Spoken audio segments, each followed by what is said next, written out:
Sorry, Zionists, I got some more bad news for those of you who happen to believe that you were given stolen land from the Palestinians because of the Holocaust.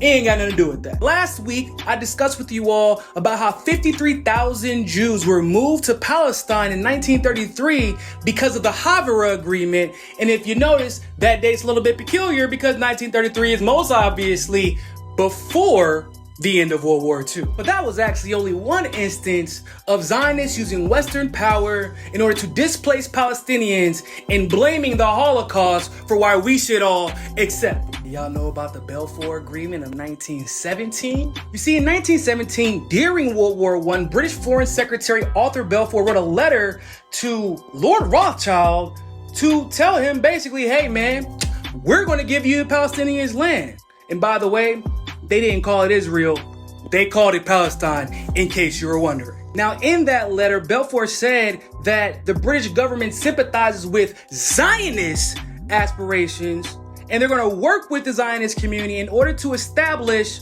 a national state in Palestine for the Jewish people. In fact, it was because of this Balfour Declaration that around 1917, a little bit after, Zionist Jews began to move en masse to Palestine. Now, you might have noticed something. In that letter, they didn't mention the Holocaust. They didn't mention World War II. They didn't mention any of that because it hadn't happened yet. And yet, and still, they were on a mission to give away Palestinian land anyway. Now, I've always been told that the British government had utter disdain for the Jewish people. And that left me a little bit confused because I'm fully aware of how governments treat people that they don't get along with.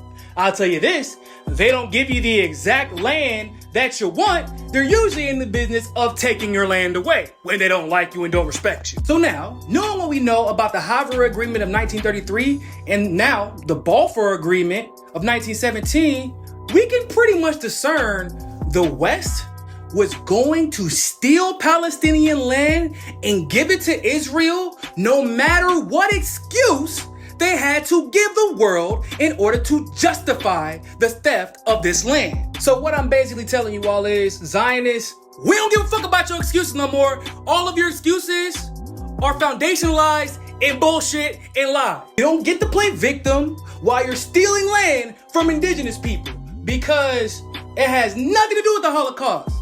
You got the land because the right Zionists knew the right people. And one thing that white Protestants and white Zionists have in common is that they always think it's okay to steal land from black and brown people, whatever excuse they generate to do so. Which is why Zionists have been working with Western governments plotting to steal the land of Palestinians long before we had even thought about Hitler being a thing. Literally, World War I hadn't even ended yet.